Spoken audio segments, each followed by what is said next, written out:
Now some examples taken from the book on differentiating natural logs. First of all, let's look at problem number 46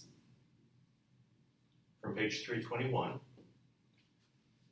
where we're asked to differentiate the function h of x equals natural log of 2x squared plus 1.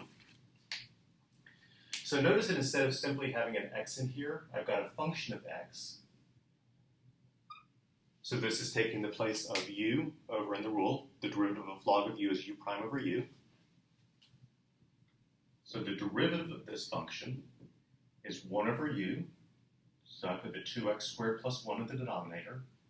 And then I multiply by the derivative of the inside, which is 4x. So notice that that's of the form u prime over u. For another example,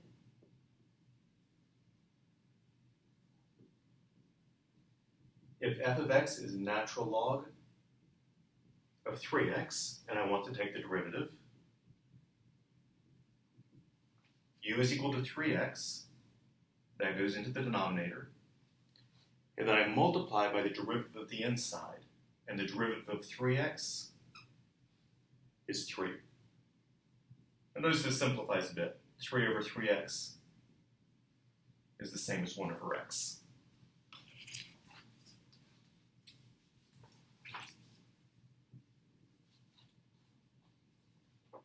Now one that's a little bit more complicated would be number 48. Here the function is y equals x squared times natural log of x. Notice that what makes this different is I have a product. This is x squared multiplied by natural log of x. So I'll have to use the product rule. So we haven't done product rule for a little while. Let's go ahead and write down the steps. It'll be the derivative of the first times the second plus the first times the derivative of the second.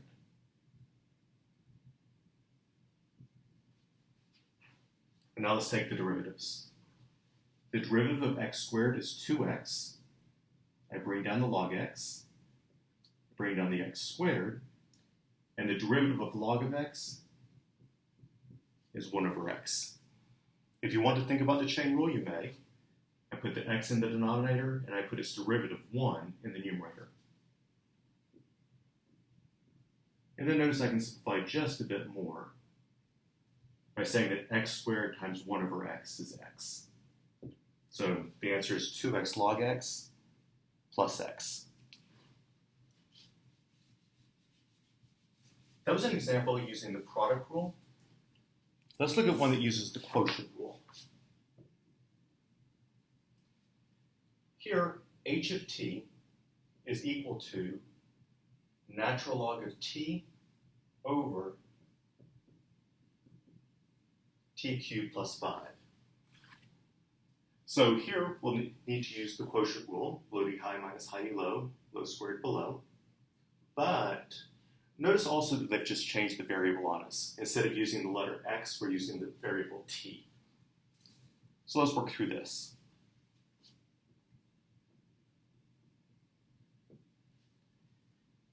The derivative of quotient is the denominator times the derivative of the numerator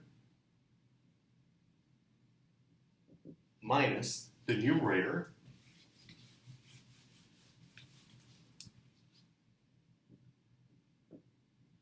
times the derivative of the denominator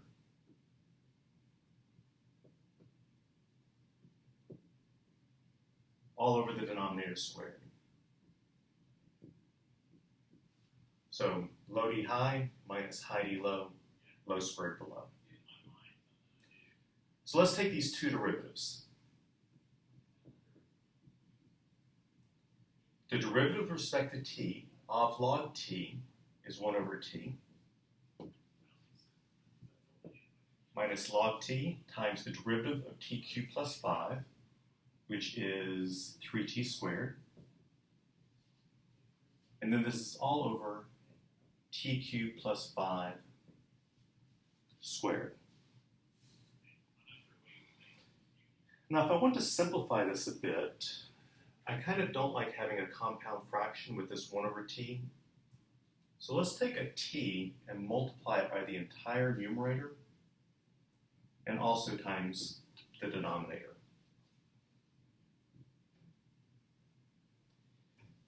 On top I have two terms, this one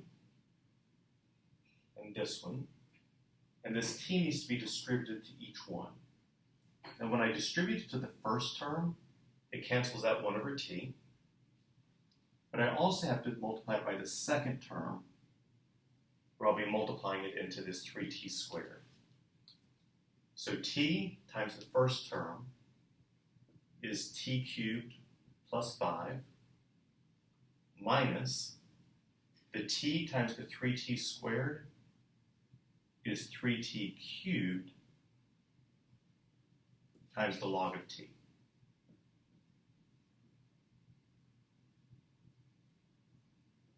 And I bring down the denominator. Now, I'd like you to notice that when I wrote the second term, I wrote 3t cubed times log t rather than the other way around. That's to avoid possible confusion.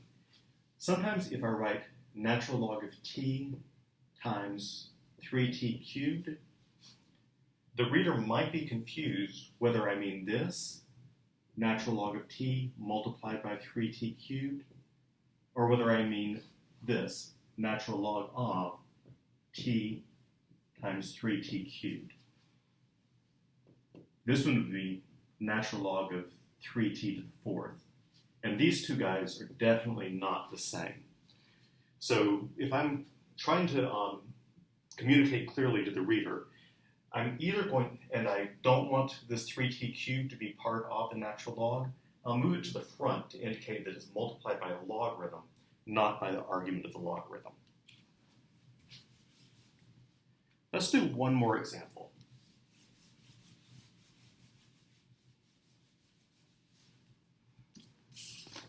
Let's look at number 55,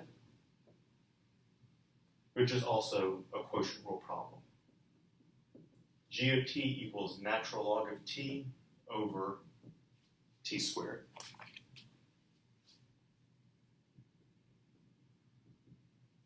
The derivative will be the bottom times the derivative of the top minus the top times the derivative of the bottom, all over the bottom squared. I still have two derivatives I need to take. I need to take the derivative of log t, which is 1 over t. Over here, I need to take the derivative of t squared, which is 2t,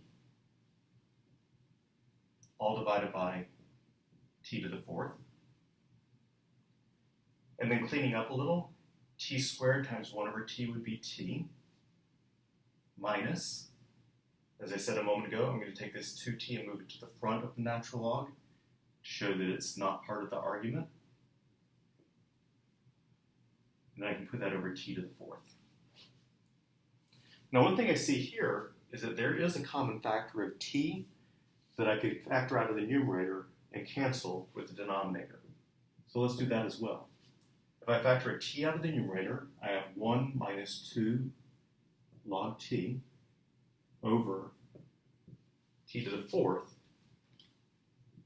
And if I cancel, I'm left with a t cubed in the denominator. So I get 1 minus 2 log t over t cubed. And that's my derivative.